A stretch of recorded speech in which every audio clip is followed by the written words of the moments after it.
Šta se dešava u koloni, šta je povrat refluksa i kako on utiče na destilat.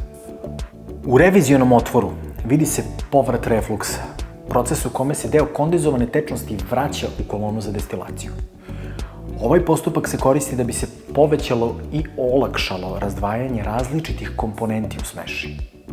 Kada se kondenzovana tečnost vrati iz defragmatora u kolonu, dolazi do povećanja kontakta između pare i tečnosti, što omogućava dalju kondenzaciju i ponovnu destilaciju komponenti i dovodi do boljeg odvajanja supstanci sa različitim tačkama ključanja.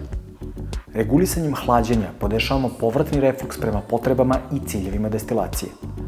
Pored toga, obnavljanje refluksa takođe može pomoći u poboljšanju čistoće destilata. Kada se refluks vrati u kolonu, prisustvo nečistoće u proizvodu može biti smanjeno, jer nečistoće ostaju u kondenzovanoj tečnosti koja se vraća. Para isparava i kondenzuje, pa se prema tome u svakom od podova dešava više puta ponovljena destilacija. Znači, prepek nije potreban.